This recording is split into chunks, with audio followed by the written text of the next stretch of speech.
Good afternoon, and welcome to today's NAJA Roundtable, Health Equity, Medical Studies, Trials, and Sourcing. This webinar is part of a Covering Health Equity series hosted by the Native American Journalists Association and a Healthcare Reporting Series 101 hosted by the Association of Healthcare Journalists. This series examines the unique challenges confronting journalists who cover healthcare and health equity in Indigenous communities. Today's roundtable is intended to help journalists learn how and when to report on medical studies, find sources, and do good evidence-based reporting on deadline. This webinar is being recorded, and the recorded video will be available on the NAJA website and YouTube channel. This roundtable series will not be possible without the generous support of NAJA and AHCJ sponsor, the Commonwealth Fund, as well as NAJA sponsors, Craig Newmark Philanthropies, Democracy Fund, Ford Foundation, Gannett Foundation, Google News Initiative, Knight Foundation, Oklahoma Media Center, Tegna Foundation, the Society of Professional Journalists Foundation, and Walton Family Foundation. Our panel moderator is Catherine Reed, AHCJ's Interim Executive Director and the organization's Director of Education and Content. Catherine may take questions from the audience as time allows. Please use the Q&A option at the bottom of your Zoom window to submit a question. Catherine, take it away. Thank you so much, and good afternoon, everyone. Thank you for being here. The Association of Healthcare Journalists is based in the School of Journalism at the University of Missouri in Columbia. I would like to take just a minute to acknowledge that Indigenous people are here in our community now. They were here in the past. We at AHCJ wish to acknowledge and celebrate their past and continued contributions and ensure their history and voices are uplifted. We hope this webinar contributes to that effort. AHCJ was created 24 years ago to support and improve healthcare reporting, and we now have more than 1,400 members. Part of the way we support healthcare journalists is through our core topic leaders who specialize in particular subjects and produce content on those subjects for our members on our blog. Haelle, whom I would like to introduce now, is one of our core topic leaders with a special focus in medical studies. Tara is a freelance science journalist, book author, and photojournalist. She specializes in reporting on vaccines, pediatrics, maternal health, obesity, nutrition, mental health, and medical research in general. Her work has appeared in Elemental, Scientific American, The New York Times, Forbes, Politico, Slate, Nova, Wired, and Science. Follow her on Twitter if you want to see how a real pro handles misinformation in real time. Our second panelist is Donovan Quintero, who was born on the Navajo reservation, the recipient of many journalism awards, including a 2021 National Native Media Award for Best Health Coverage. He has worked both as a freelancer and staffer for the Navajo Times. He is the recipient of the 2019 and 2020 Nina Mason Pullman Environmental Journalism Awards for his reporting on early snowmelt to fire management. He is a Society of Environmental Journalists board member and chairs SEJ's Diversity, Equity, and Inclusion Committee. He has been covering the impacts of COVID-19 on the Navajo Reservation since March 2020. So Tara's going to get us started. Hi, everybody. Thank you very much, Catherine, for that introduction. I'm excited to be here today because I have long since I was young, growing up in different parts of the United States, been interested in Native Americans and frustrated that I always find it difficult to learn about those communities because they are so neglected in our mainstream media. So I'm actually looking forward to Donovan's presentation myself, just in hearing how he reports on those communities.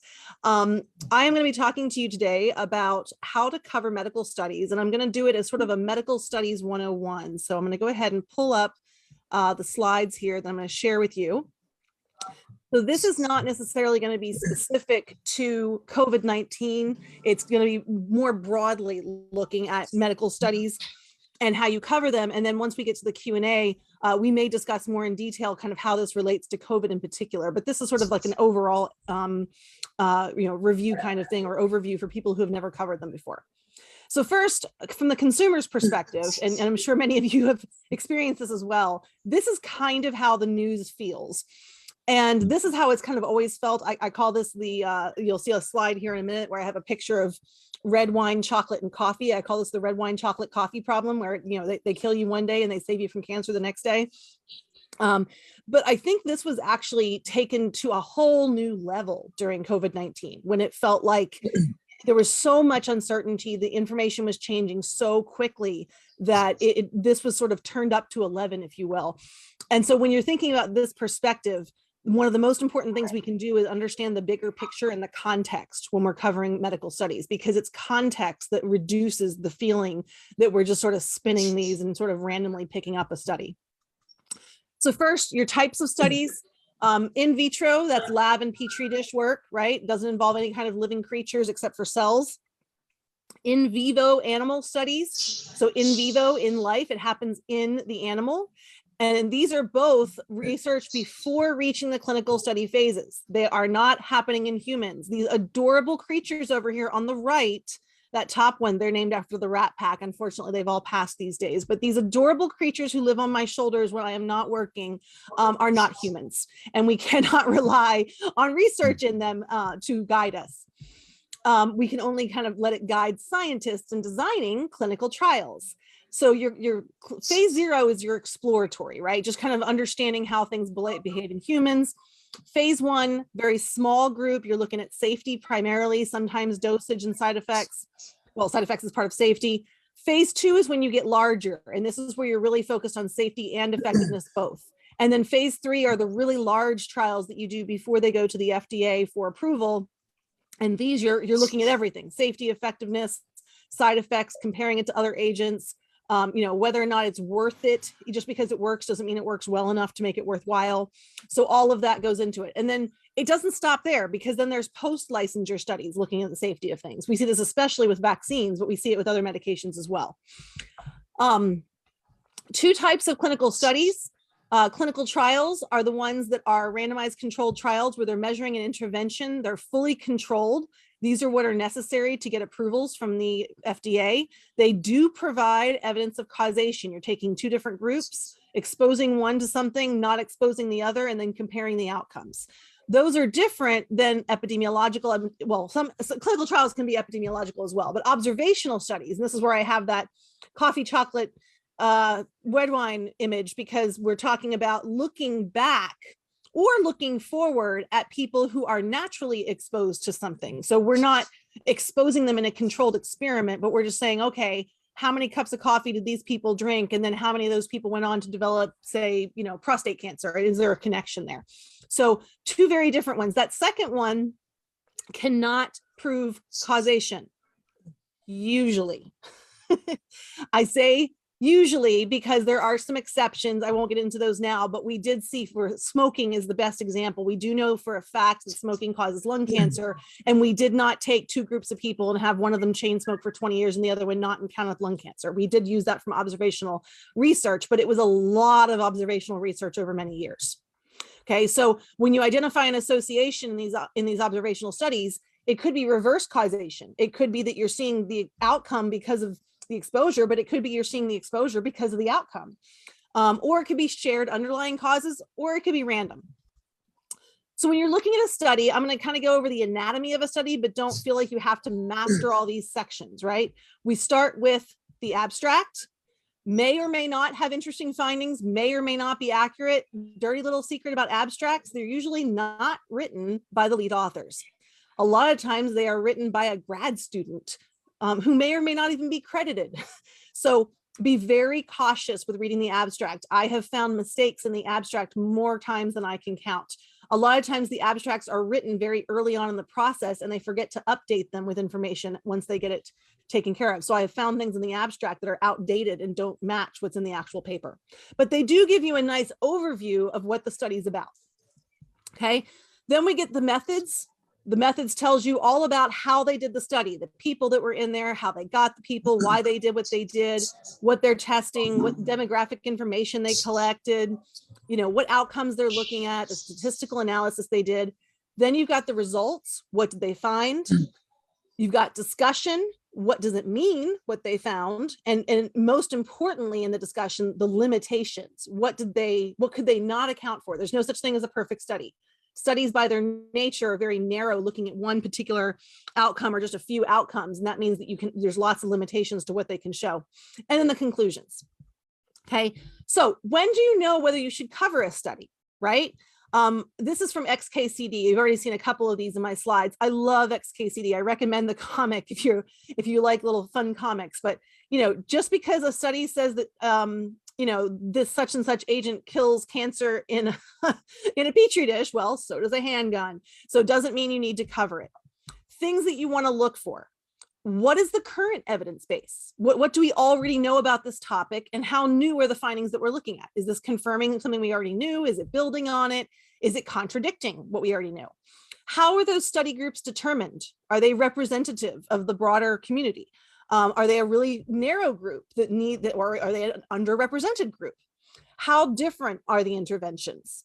And when I say interventions here, that could mean giving someone a certain medication. It could mean an exposure, like people who drink X amount of alcohol, or people who live near a certain highway and therefore have a higher exposure to air pollution. So interventions could also mean exposures here. Are the endpoints clinically valuable? In other words, the endpoints, the things that they were measuring at the end, how much heart disease someone had, or whether or not birth defects were present.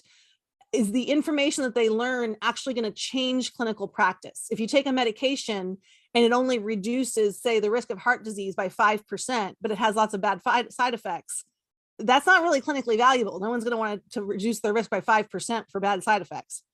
And do they use biomarkers for endpoints? A biomarker is an indication of a condition rather than the condition itself. So for example, blood pressure is a type of biomarker, hypertension for indicating risk of cardiovascular health. There's all different kinds of biomarkers that can be valuable. I mean, blood sugar is a biomarker, and that can tell us that is actually a diagnostic endpoint, a diagnostic biomarker. It defines what someone's diagnosis of diabetes is. But there are other biomarkers that do not necessarily indicate, like how far a cancer has spread doesn't tell us that that person's going to die from that cancer or not. So you want to look at how big is the population? How long did the study last? Is there a control group? Did they compare it to another group? How many people were lost to follow-up, or how many people did they lose track of, and why? If they lost track of half the people in the study, is that significant? Were the people that they lost track of people who would change the findings if we had access to those people? And then what confounders or covariates did they consider? So in epidemiological observational studies, your confounders are the other characteristics that people have that could influence the outcome. So for example, when we look at alcohol consumption during pregnancy, we know that actually on average, more highly educated white women who are wealthier tend to have, whenever we look at the research, their children have better outcomes in general across the board. They also happen to be more likely to drink a glass or two of wine during pregnancy than lower income or less educated individuals. So we could easily look at some of the research on alcohol and pregnancy and say, oh, look, if you have 2 glasses of wine during your pregnancy, then your kid's going to be smarter than everybody else. Well, no, that's not how it works, because you have to control for the fact that the kind of people who have 1 or 2 drinks each week during pregnancy also happen to be people who are more highly educated and have a higher income and have more access to resources, which may make it look like their kid is smarter. In fact, it might even mask a problem that we don't know is there. So you've got to consider what they're controlling for. How different are the outcomes, right? Did it work? Well, depends on how you cover, how you define work. What are you looking for? How much improvement are you wanting? Especially in cancer, for example, are you looking for no evidence of disease? Are you looking for preventing death? Or are you looking for buying an extra 3 months of decent quality life, even if the person's going to die? Okay, these are different things. How strong are the findings? Are they just marginally statistically significant? In other words, are they almost close to being just due to chance, or can we rule out chance pretty nicely? Are they clinically significant? So maybe we know for a fact that the outcomes are not due to chance, but again, there's only a 5% improvement. Is a doctor going to prescribe a $2,000 drug if you're only going to improve 5%? No. So it's not going to change clinical practice. And how big is the effect? That's that 5% again, right? Is it a 5% improvement or is it a 30% improvement? Big difference. Who funded the study? Who funded the study might not necessarily mean you do or don't cover it. But I will tell you that anytime a study comes across about soft drinks and obesity and it's funded by Coca-Cola, yeah, I'm going to look at that really closely. I'm going to really, if I cover that, I might be covering it because I want to say, gee, Coca-Cola, you're saying this about soft drinks and obesity.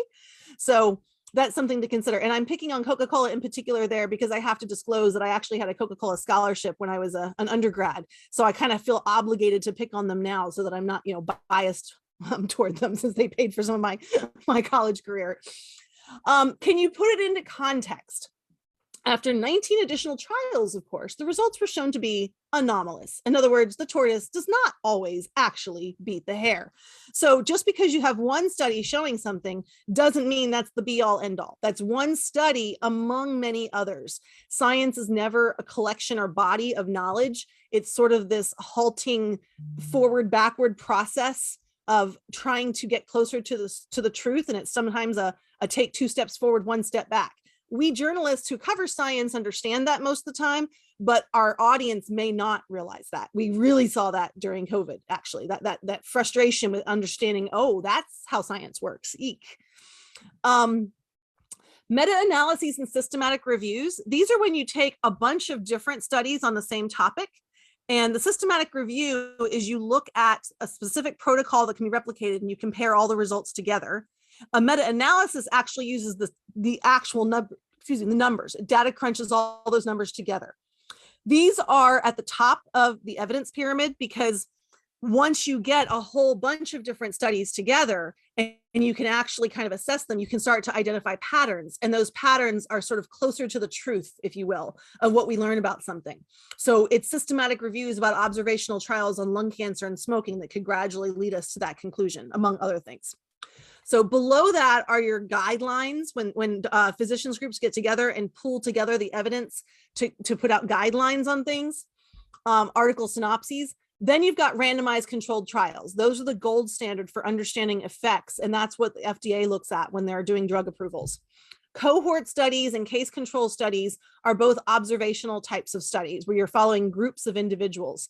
And then you've got opinion, which notice opinion is at the bottom of the stack. Sure, expert opinion matters, but it matters a lot less than the evidence. Okay. When you're reporting results, you want to notice the difference between absolute risk and relative risk. Absolute risk, actual amount of percentage points difference. Okay. Relative risk is proportional difference. The easiest way to show you the difference here is to consider this old ad of Lipitor, which says it reduces a heart attack by 36%. Okay. Well, think about going to a place that has a 50% off coupon, right? If you're getting 50% off an $800 TV, that is one heck of an effect. That's $400 savings. If you're getting 50% off the dollar store shelves at Target, okay, you saved yourself 50 cents. You probably spent more than that driving to Target. So, that's relative risk there. Okay. The actual difference, the actual absolute risk, you have to ask 36% of what? And we find out that 3% of patients who were doing a placebo, okay, had a heart attack. 2% of the patients had a heart attack who were taking Lipitor. That's an absolute risk difference of only 1%. Okay. But if you are going from 2% to 3% or from 3% down to 2%, that is in fact a 36% reduction.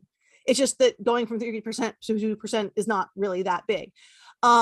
I'll make these slides available to people later, so I'm not going to go through the math here, but the bottom line is that there is a big difference between the absolute risk of difference and the percentage risk of difference. Another example I use is birth control antidepressants and pregnancy.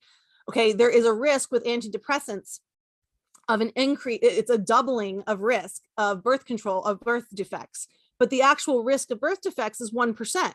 So doubling that risk is 2%. It sounds scary, but that's only going from 1% to 2%. And further, when we consider covariates and other things, if you actually look at the rate of birth defects in women who have untreated depression, guess what? it's 2%. So there's things like that that you want to consider when you're reporting on some of these studies, okay? Of course, one of them sounds sexier than the other one, and that's why you got to be real cautious about what studies are saying, okay? I've just given this example, so I'm not going to say it, okay? Last thing I want to kind of go over here is number needed to treat, number needed to harm. So how many people, no it's never going to work where you give every single person a medication and it's going to cure them or treat what you're trying to treat. We know this even with vaccines. No vaccine treats 100% of people. So how many people do you have to give the drug to for one of them to see a benefit? That's your number needed to treat. How many people do you need to give the drug to before one of them experiences a really bad side effect? That's your number needed to harm. Those can be really useful because if you have a higher number needed to harm, the number needed to treat, you might not want to use that drug because it means that for every 100 times you give that drug out to someone, you're harming more people than you're helping. So those are some numbers. These are not always reported in the studies, but you can often ask people about them. Okay. So that's a lot of stuff. You're on a deadline. How can you possibly cover all that, right? I just kind of threw a lot at you in a very short period of time. So let's look at the essentials. Is there a clinically significant result? That's actually that's probably the most important question when I talk to researchers. Are there any major red flags? Like, is there no control group, or do they not control for anything at all in terms of, their covariates, their similar characteristics? Where does it fall in the evidence pyramid, right? Is it a really small cohort study, or is it a randomized controlled trial with a lot of people in it? Use absolute risk as much as you can. And that's hard. Sometimes they don't give you the numbers. Sometimes you have to calculate the numbers yourself when you get used to it for a while from the tables they give you. Sometimes you have to flat out ask for it, and sometimes you just can't get it. It does become faster and easier with time and subject familiarity. So the more time you spend with a particular topic and with the research, it does get easier. If you are watching this, you might want to take a picture of this slide. I always recommend these are questions that I ask. I'm not going to read them all out loud, but if you just want to take a quick snapshot of this, I have found a lot of people who watch this. This is the slide they love the most because they can just take these questions and plan them for every interview that they do. These are the questions that I ask almost every single researcher, no matter what the study is. Okay. How surprising are the findings, the implications of them, how they'll affect clinical practice, how they fit into the evidence base, the red flags, limitations, all of that together. And then the most important question at the end, is there anything I should have asked you, but I didn't? Last, is there any bias to mention in the study? And I don't mean bias like being prejudiced against something. I mean bias where the brain or the statistical methods that you use are preferential to a particular result. There's all kinds of bias that exists in clinical studies. It's actually impossible to design a clinical study that does not have any bias. There's different types of bias, and there's whole articles written about these. So one thing you want to think about is whether that exists. That's kind of its own presentation altogether. So you could just ask this question of the researchers. But over time, as you become more familiar with covering medical research, this is something you might want to kind of look into eventually. I have some resources on here that I will provide to people.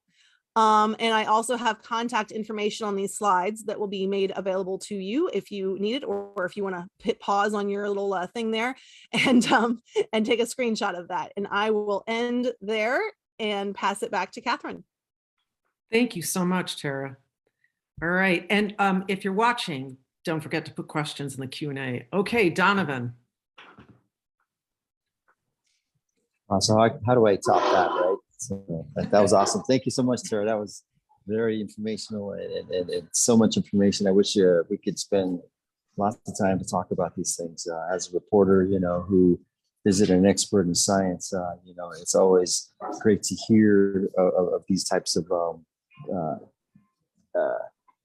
professionals, to hear professionals talk about these what kinds of questions to ask and so on. So thank you for that. And thank you very much for the invite. I appreciate this very much. My name is Donovan Quintero again. I am a reporter, photographer at the Navajo newspaper. That's how I used to identify myself at the paper. So, and I have been covering lots of issues. I think one of my favorite, what I'm really passionate about is the environment and how that impacts our people here on the Navajo Nation.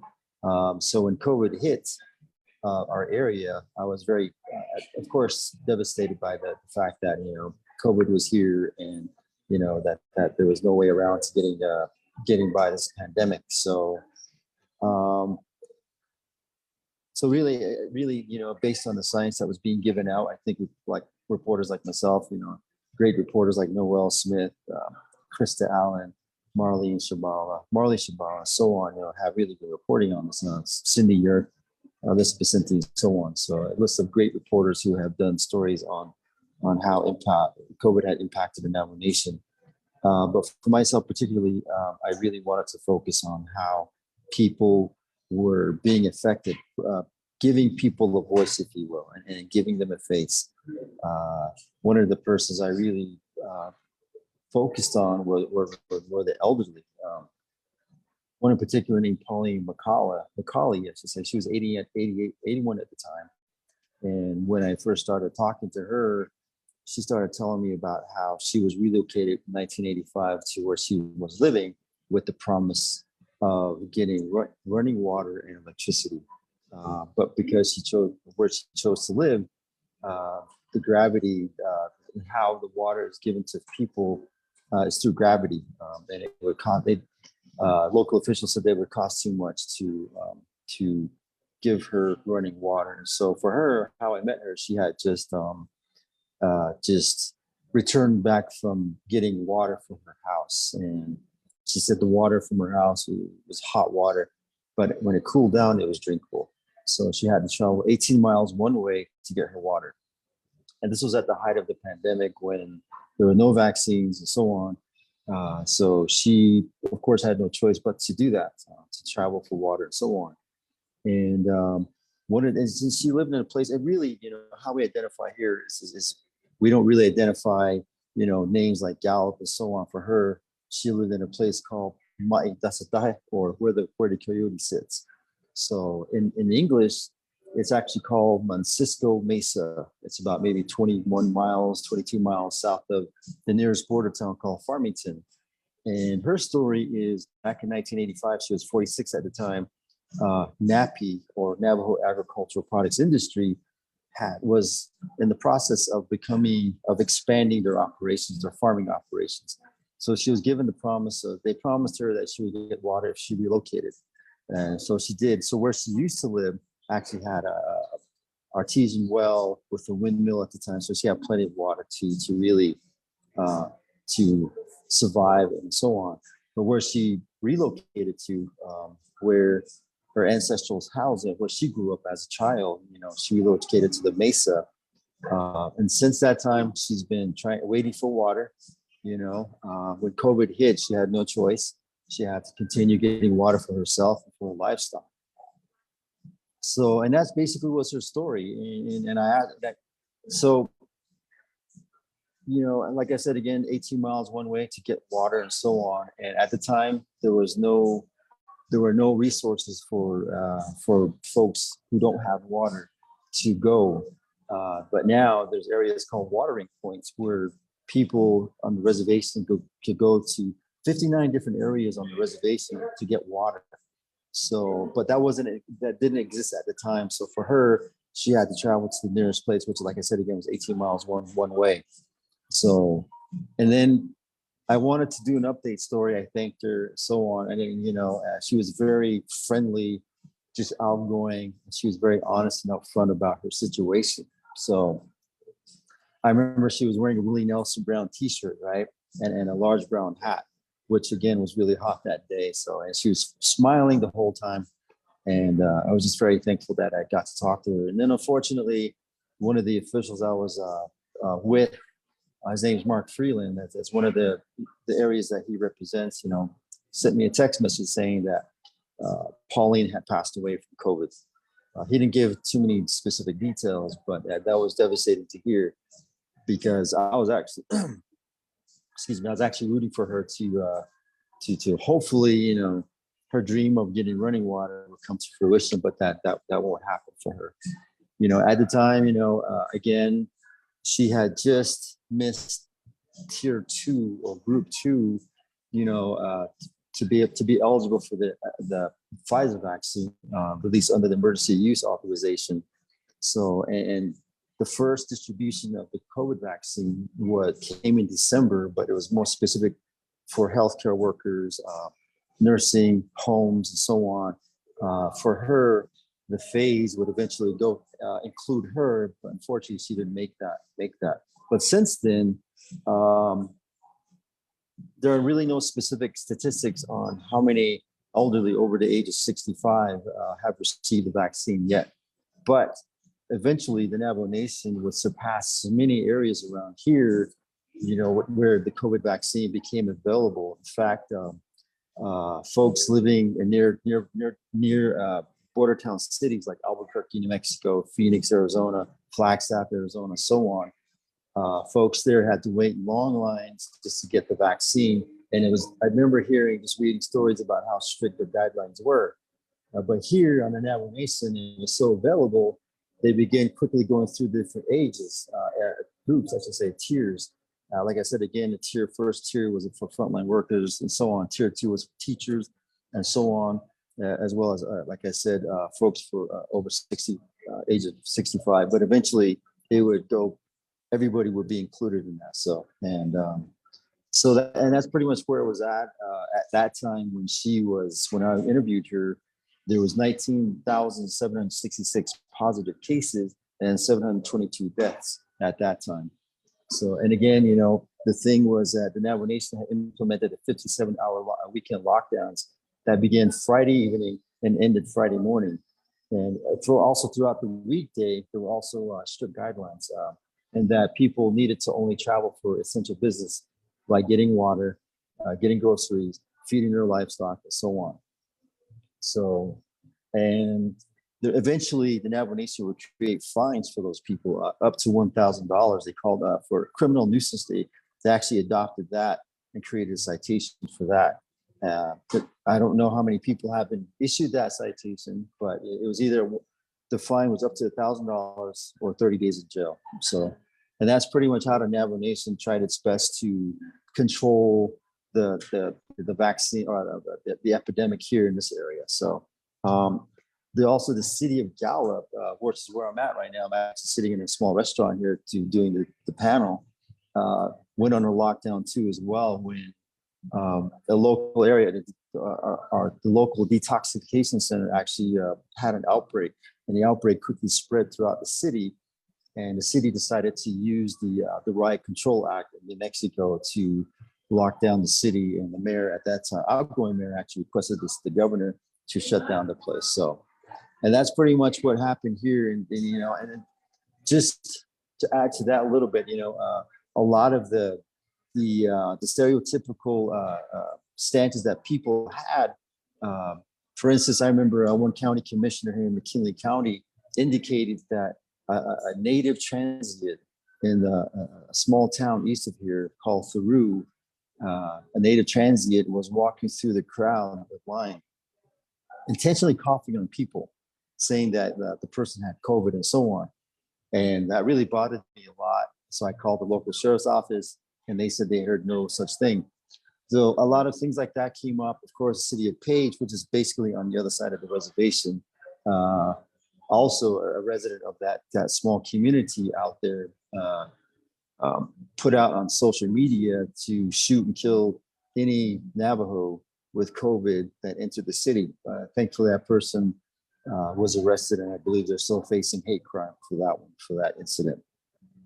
But back to Pauline, I think that Pauline's story really just hits about that, the fact that, she had been waiting for running water and COVID hit. It didn't matter to her because she didn't have a choice. She needed to get water, and she needed it for livestock, she needed it for herself. And so therefore, whether or not, there was dangers involved in, in interacting with other people, she needed to get her water. So, and that's, again, like I said, a lot of our people are still facing that as well. Another story I really focused on was schooling.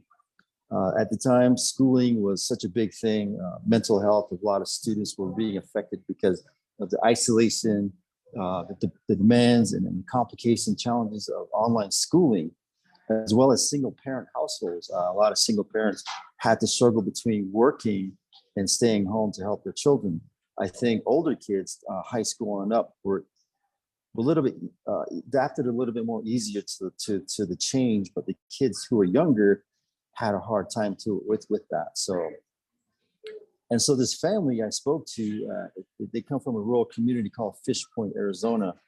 It's about 30 miles west of Chinle, Arizona. It's a bigger town on the Navajo Nation. So, and those people, the family there, they live in a small down a hilly area. And at the time, they were really, what the school came up with was the solution was get mobile hotspots, or travel to the nearest school bus, where it did provided Wi-Fi, or go to park at the school parking lot and utilize that, or go to some place with Wi-Fi and park there and do your homework. For this particular family, they had no option. They did not have Wi-Fi, the mobile hotspot, because this is the reservation. Mobile hotspot was really weak, and the kids who they got tablets from the school did not work because of the weak connectivity issue. So the father, education is really important to him. So what he decided to do was build a makeshift classroom on top of a hill next to his house. He gathered stones from around the area. He created a little circular area that became the classroom. And he got the bench, the working bench, to where he, builds things with. He made that into a desk.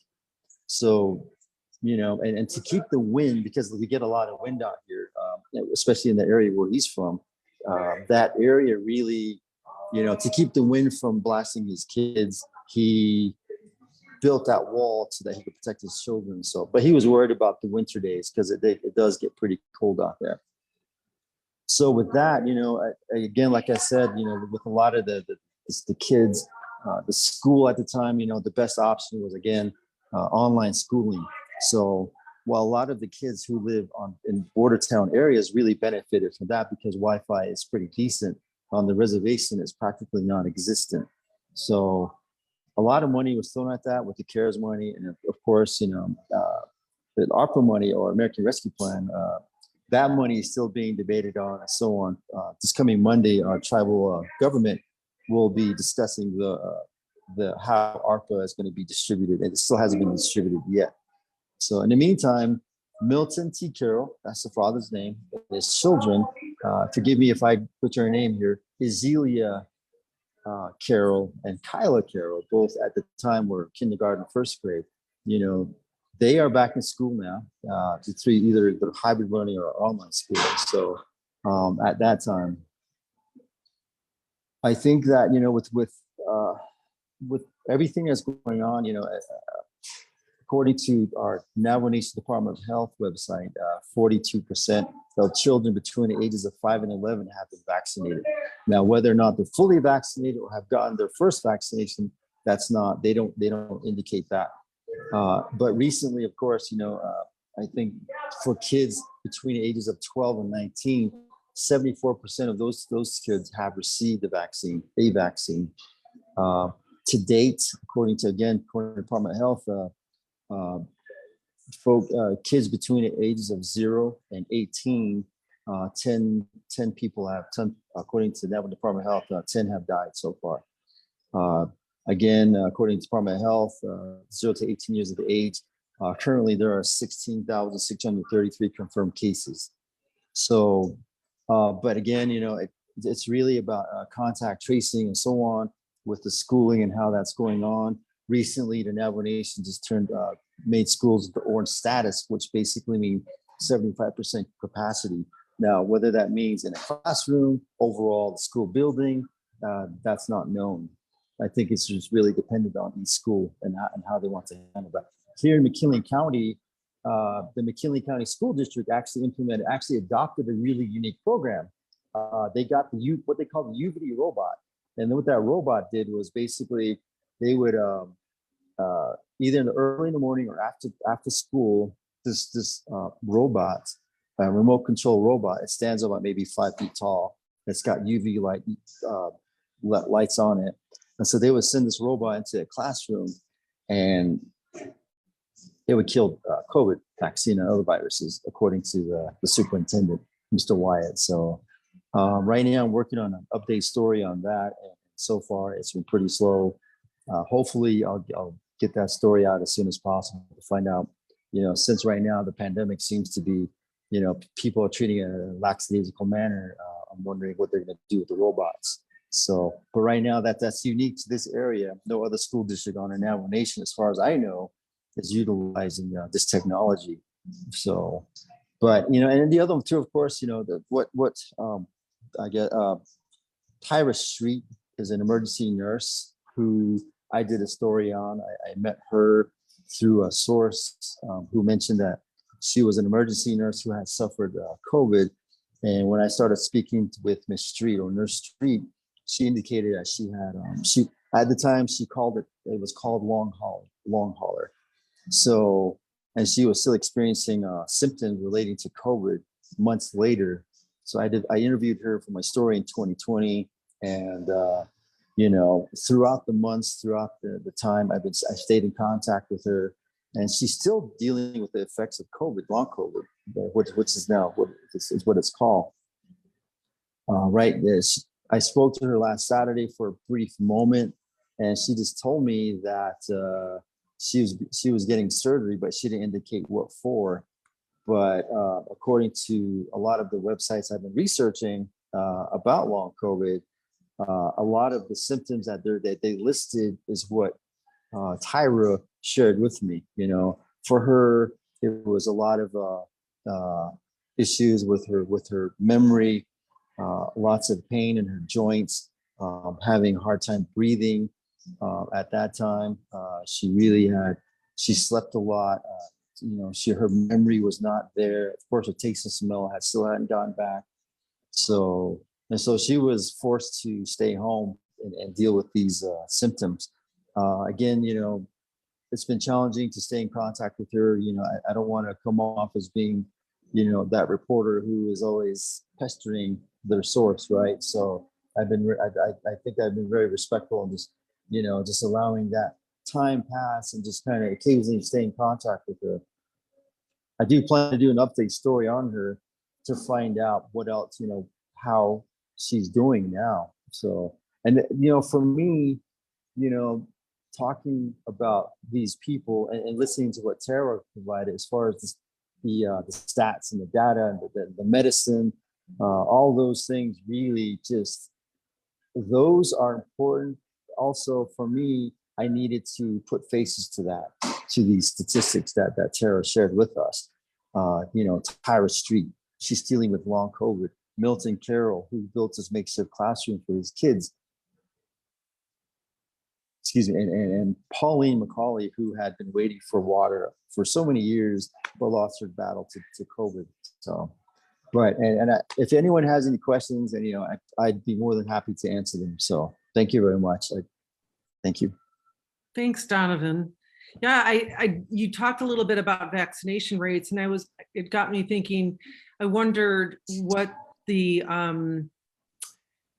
attitude was, if you could generalize or describe how the vaccine campaigns went in the community, the efforts to get people vaccinated. Okay, thank you.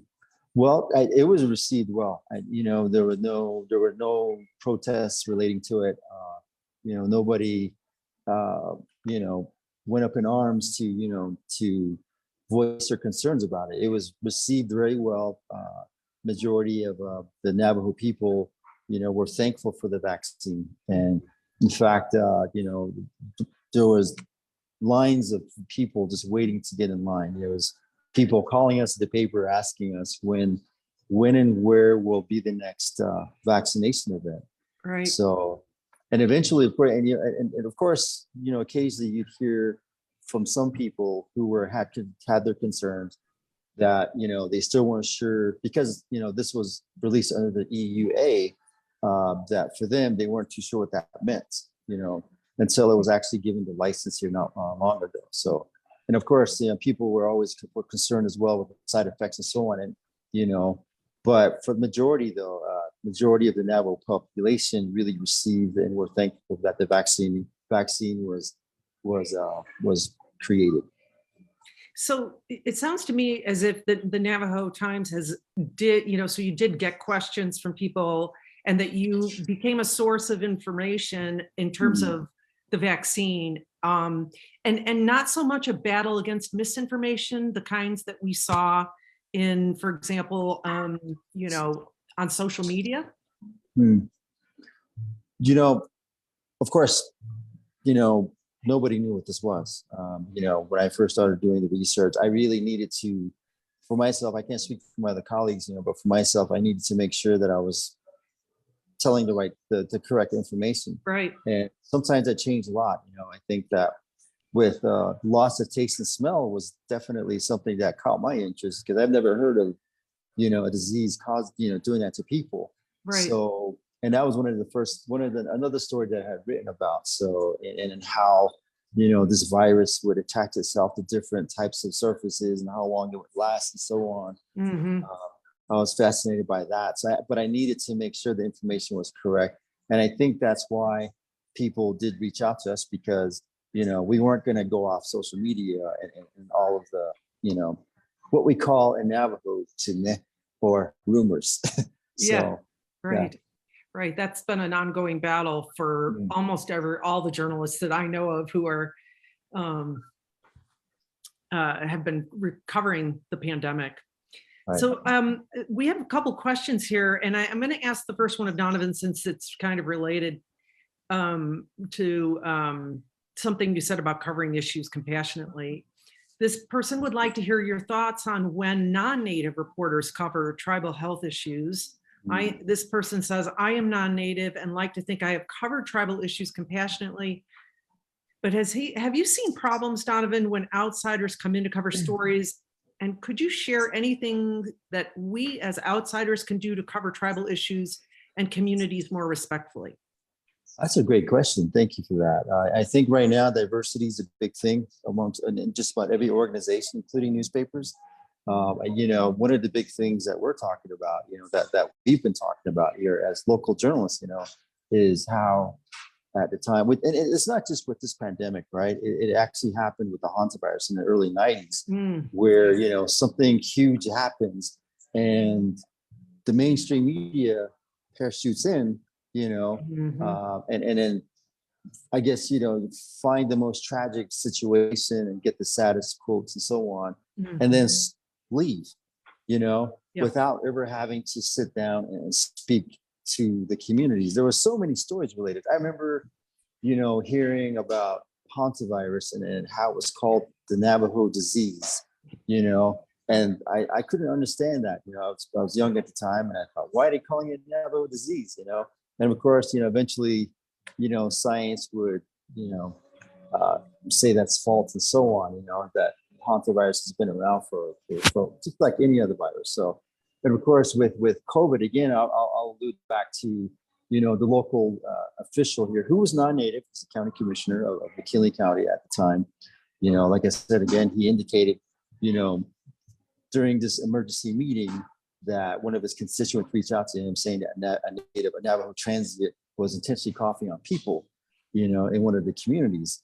And that was totally false, it turned out. And I still don't understand why to this day, why he chose to say that, you know. And then when COVID hit McKinley County and the outbreak really took off here, there were some people here in this community, non-natives, who hinted that it was because of the Navajo people, COVID was here.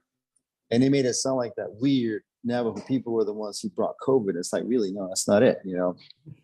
So that said, you know, I think that what a lot of mainstream media journalists don't get is that, you know, sure, you can come on in for a couple of days to get your story, but you're only getting one tiny little part of the story, you know. But like that said, there are many people out there who are non-Native, you know, cover the Navajos, you know, the Navajo Nation with lots of great accuracy. For instance, like Felicia Fonseca with the Associated Press, she's based out of Flagstaff. I really commend her for making so much effort and getting to know the community, you know. And she's somewhat of a local herself. She's from Grant, which is about a little over an hour east of Gallup, New Mexico. So I think that, if non-native journalists, and the same thing applies to me, actually, before I say something else with that, last, almost about 2 weeks ago, I was in the city of Houston, huge area, and I'm not from that area, and I asked myself for a moment, what if me being a native journalist, a person of color, a journalist of color, was to go to Houston because some indigenous related story was to occur there, what do I do as a journalist to properly tell that story, after saying everything I just said, right? And I think that it would be only fitting for a local journalist in that area, and then I hope that they would tell the proper story because they're from that area. So, and if it was given to me, I would really be hesitant to do it. I would make sure that I identify myself to the community that I'm going to, and let them know why I'm there, and so on. Because here on the Navajo Nation, how I was raised was always to identify yourself with who you are, where you come from. What we go by a clanship, we go by clans to further identify who we are and how we relate to those people out there. So that's pretty much how I was raised as a person. And of course, on the Navajo Nation, the no is, just get your picture, be random about it. But me, because I'm from the Navajo Nation, especially with the elderly, I always ask permission before I even take a picture. Because, when the family, you actually wake up a hornet's nest, when you take a picture of an elderly person, their family members will come at you and say, what are you doing? And so on. So out of respect, I do that for myself, and being an indigenous Navajo journalist here in my area. So, and again, for myself, I traveled the country when I first started this business and this career. I traveled the country back and forth for almost 3 years and living in my car. And eventually I came to realize that, a lot of other journalists of color were covering issues relating to their people, their communities, their areas, their neighborhoods, and their cities, and so on. So I felt that it was my responsibility to come home and tell the stories of my people. So, and that's what I've been doing since. Right. Thank you. Right. I mean, there's no substitute for putting in the time before you cover a community, right? I mean, that's the weakness of parachute journalism. We have a really interesting question, Tara, from the owner and editor-in-chief of THC Magazine, the nation's first publication dedicated to tribal hemp and cannabis economic. Oops, it's gone. Okay. Click on answered. And I can still see it, but it's okay. Click on answered. And Right. Oh, there it is. First publication dedicated to tribal hemp and cannabis economic development, health equity, and story preservation. Plant medicines have historically had negative stigma and continue to lack Western clinical research to prove efficacy, with most studies appearing biased toward harm indicators. How can the media access funding sources for studies to look into who is financing the results? Fantastic question. And before I answer that, I just want to say, I meant to say at the end of my presentation that all of what I was sharing there, that's the numbers, and numbers mean nothing without humans. So I think that was a really important message. And that's why we split this the way we did with Donovan's stories, because context of the studies, but there's also the context in humans. So that's such an important thing for journalists to keep in mind. And that's kind of where this comes along, because we have humans who already use different types of complementary and alternative medicine or want evidence on it. And we know, for example, that there's a lot of benefits to THC-based medications. There's a couple of them that are already approved. One, I think there's 2 for nausea associated with chemotherapy. There's 1 for certain types of epilepsy. So we know that there's medicinal benefits there. The problem is that it's still considered, I forget what the classification is, but it's still a restricted substance federally. And that makes it really hard to get the funding that is needed to actually study it, because a lot of the medical study funding comes from the NIH. Well, the NIH can't fund something using THC or a cannabinoid that has X amount of THC in it.